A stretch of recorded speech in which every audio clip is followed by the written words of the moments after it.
მე თქვენ გასწავლით ყოველდღიურობაში გამოსაყენებელ 4 მაგიურ ფრაზას. დაიმახსოვრეთ, შეინახეთ ვიდეო და აუცილებლად გამოგადგებათ. ეხლა არ დავიწყებ, რადგანაც ეს ვიდეო შეეგვთათ, ეს უკვე ზემოდან ნიშანია, არა, ძალიან მარტივად და ძალიან რეალურად გეუბნებით. გამოგადგებათ, ჩათვალეთ პატარა მაგიას ფლობთ. ეს 4 ფრაზა კარგად დაიმახსოვრეთ.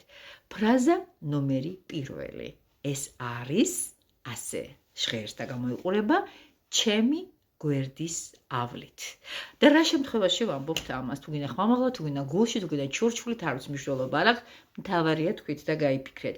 როცა ხედავთ ირგვლივ არეულობას, სხვების პრობლემებს, სხვებთან მიმართებაში დესტრუქციულ არასასურველ რაღაც ვითარებებს, როცა ხედავთ, რომ გინდათ არ გინდათ აღნიშნული სიტუაცია რაღაცნაირად ხათრის გამო მაინც უნდა გაიზიაროთ, აუცილებლად როგორც ფარად, ისე აიფარეთ ეს სიტყვები ჩემი გვერდის ავლით.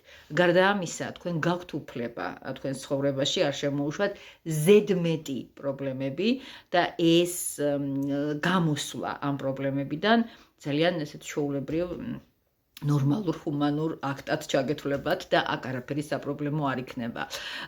როცა არ არის შესაშვები და კარები გასაღები, არ გაუღოთ იცოდეთ აი სხვების პრობლემებს, რომელიც გამუდმებით ისმის და გამუდმებით ესე იგი ტყვის ბურღავს, როგორც იტყვიან ხოლმე. მაშასე დავიცვით ჩვენი საკუთარი თავი და ვამბობ ჩემი გვერდის ავლით.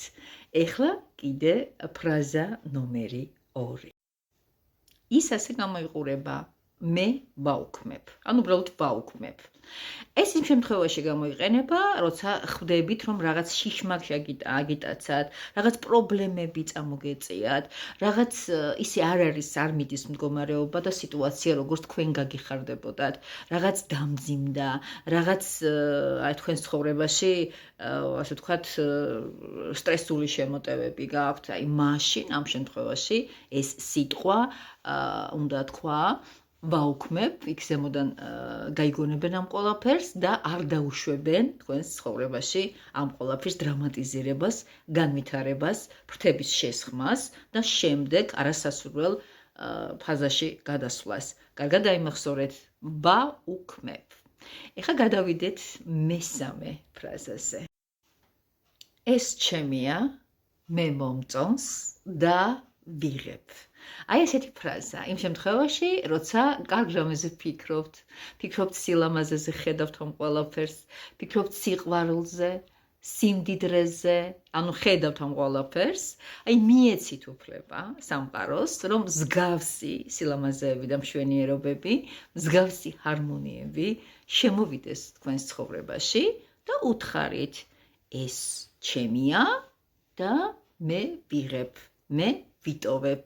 ანუ უფლება მიეცით საკუთარ თავს კარგ ტალღაზე გადართული დატოვოთ თქვენი ცხოვრება და შეინარჩუნოთ ეს გადასარევი პოზიციები. ეხლა კი ბოლოს ეს არის ეგეთი ფრაზა, რომელიც ძალიან მოკლედ ჟღერს, გადახდილია. განული ცხოვრება, რომელიც ფიქრობთ, რომ მოხდა, ადამიანში შეცდით, გიღალატა, რამე დააკარგეთ, ეს იქნება მატერიალური, ფული, სიმდიდრე, რაღაცა მოგპარეს, რაღაც თელი ნეგატივების წვიმა დადიოდა თქვენს თავს, აუცილებლად ამ ყველაფრის შემდეგ სამყაროს უთხარი, რომ გადახდილია. გადახდილია თქვენი გადახდილია, მე ჩავედი რაღაც ესეთი. ანუ ამით გაქვთ ეგრეთ წოდებული მინიშნება იმასთან დაკავშირებით, რომ ჩემი გამოსასყიდი უკვე გაკეთებულია. მე ამ თემასთან დაკავშირებით უკვე ჩემი მსხვერპლი გავიხე. და ეს აუცილებლად შესმენილი იქნება და თქვენ აღნიშნულ სიტუაციასთან დაკავშირებით უკვე იქნებით ვალ მოხდილი პირდაპირ და გადატანითი მნიშვნელობით. ასე როცა გვინდა კიდევ ერთხელ ხაზგასმით ვიგრძნოთ და ვაგრძნობიოთ უზენაეს ძალებს, რომ რაც გავიარეთ, გული გვეტკინა, მოგპარეს, წაგვაწვეს, გაგვიწეს, ცილი დაგწამეს, ანუ ყველაფერი ისეთი, რაც არ იყო მოსალოდნელი და ან თუნდაც უკვე მოსალოდნელი ზოგიერთი ადამიანებისგან გავიარეთ, აუცილებლად უნდა თქვათ. გადახდილია. მე გავედი. აი ესეთი სიტუაციები. ძალიან მიყვარხართ, ძალიან პატივს გცემთ, მინდა რომ ხშირი კონტაქტი მქონდეს თქვენთან, ხან ვახერხებ ამას, ხან არ ვახერხებ. ძალიან გამიხარდება თუ დაალაიქებთ და სიამოვნებით ვიღებ ეგეთ ფრაზას დაწერთ. აი 4 ფრაზა, რომელიც უკვე ჩამოგითვალეთ, მეტად მნიშვნელოვან, პატარ-პატარა ჭყვის სასწავლებელ და გასავითარებელ, ასე ვთქვათ, რეფრენებად უნდა გახდეს თქვენს ცხოვრებაში. გააკეთეთ და მე კომენტარებში დაწერეთ, განმავლობაში ეს ვიდეო კიდე შეხვდება და სხვებსაც გაუზიარეთ. ეს ძალიან მაგარად კარგ ამბებად გვეთვლება ხოლმე, როცა სხვებსაც ვათვიცნობიერებთ იმაში, რაც ჩვენ ძალიან მოგწონს. გაეცით და მოგეცემათ. ძალიან მიყვარხართ პირადი კონსტიტუციისათვის იცით, სადაც უნდა მომართოთ, ეს ტაროს გაშლა იქნება თუ სხვა რიტუალები. კოცნით გეხვევით თქვენი ქურუმი ქალი.